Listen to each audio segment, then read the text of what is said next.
Diagram correctly describes the relationship between whole numbers and integers.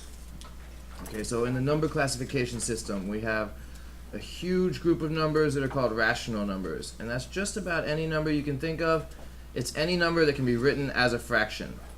Okay, so it would be like negative 1/3 is a rational number, positive 1/3, 3.8 is a rational number, negative 3.8 is a rational number. But then so are 1, 2, 3, 4. Those are also rational numbers.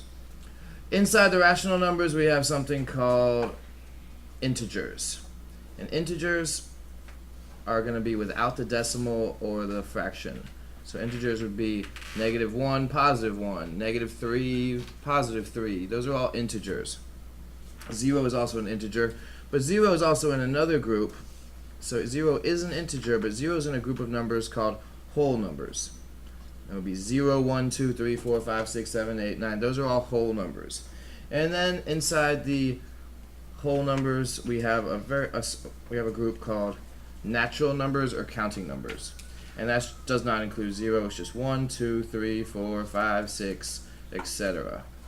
So all of our counting numbers or all of our natural numbers are also whole numbers. All of our whole numbers are also integers. And all of our integers are also rational numbers. The only numbers you might know that are not rational would be pi. You cannot write it as a fraction. And the square root of 2, that's also irrational. But most numbers you know are rational. So the correct answer, all whole numbers are integers. Let's see, the table below, the table shows the types of movies and the numbers of DVDs rented by customers at a store in one day. So based on the data in the table, what is the probability that a random customer will not rent a drama? Okay, well, how many dramas do we have? We have 25 dramas. How many total videos? If you add these up, you've got 125. If you add all these up, that gives you 125. So 25 out of 125 are drama. If we simplify this, divide by 25, divide by 25, we end up with 1 out of 5. 1 out of 5 are drama. If 1/5 are drama, the probability of not selecting a drama would be 4/5. Because 1/5 of them are, the rest are not. 4/5. Number 3, Deborah surveyed customers in a restaurant to find out their favorite meal. The results of the survey are shown in the table. One person in the restaurant will be picked at random. Based on the given information, which statement is true?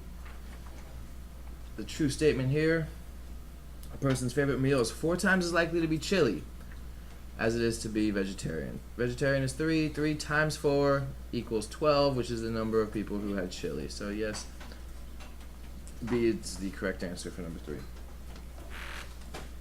Number 4, Mildred has a bag of coins. The bag contains 10 dimes, 5 nickels, and 1 penny. She will randomly select 2 coins from the bag, one at a time without replacement. What is the probability that Mildred will select a dime first and then a penny? Okay, so our probability of selecting a dime, where we have 10 plus 5 plus 1, we have 16 coins. Okay, and of those 16 coins, 10 of them are dimes. So 10 out of 16, that's the probability of getting a dime. She's not replacing. So the second pick, we don't have 16 coins anymore. We now have 15 coins for the second pick because we're not replacing. And the probability of getting a penny would be 1 out of 15. So the probability of getting a dime, the first one is 10 out of 16. The probability of getting a penny the second time is 1 out of 15 because we did not replace. So we can simplify this 10 over 16. 10 divided by 2 is 5. 16 divided by 2 is 8. So 5 out of 8 chance of getting a dime. So the first probability of something, the probability of the first event happening is 5/8. The probability of the second event happening is 1/15. Compound probability, we're going to multiply these two.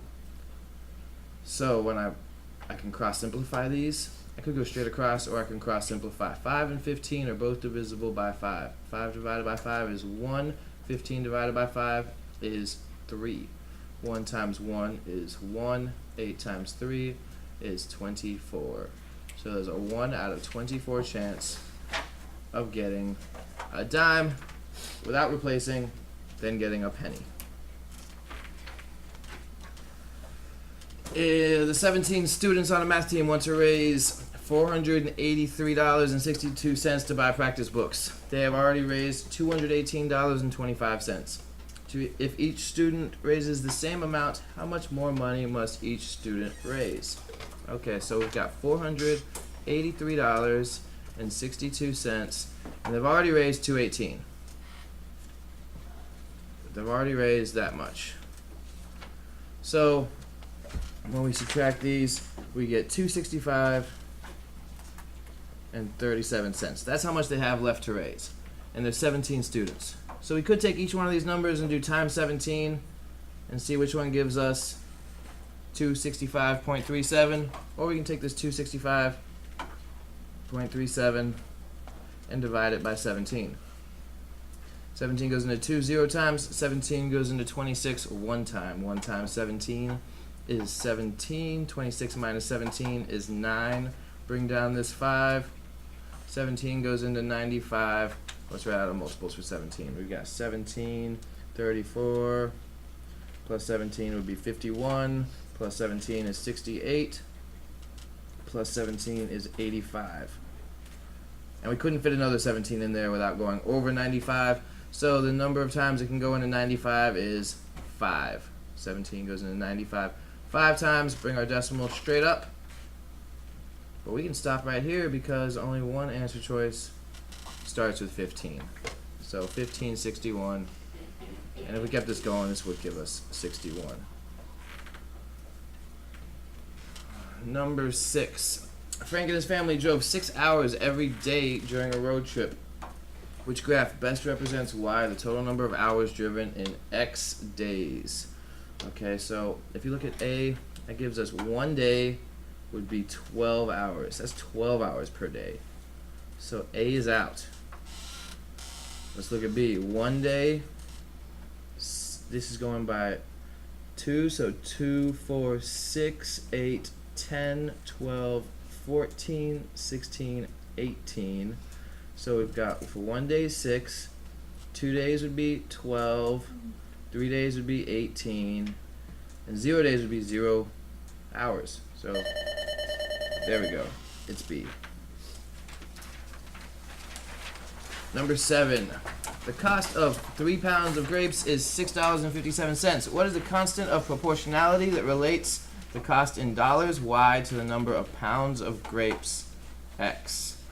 Okay, so we've got our constant for proportionality is k equals rise over run, or y over x. Y is your rise, and x is your run.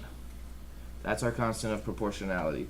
So in this case, they tell us y is the number of dollars, so we've got y dollars over x, which is our pounds of grapes. We'll put pounds. Okay, so k equals y over x, which is dollars over pounds, which is in this case $6.57 for every 3 pounds. 3 pounds. And when we divide this, 6.57 divided by 3, 3 goes into 6 2 times. 2 times 3 is 6. 6 minus 6 is 0. Bring down this 5. 3 goes into 5. We'll bring our decimal up. 3 goes into 5 1 time. 1 times 3 is 3. 5 minus 3 is 2. And then we bring down that 7. And 3 goes into 27 exactly 9 times. So the constant of proportionality would be $2.19. $2.19 per 1 pound.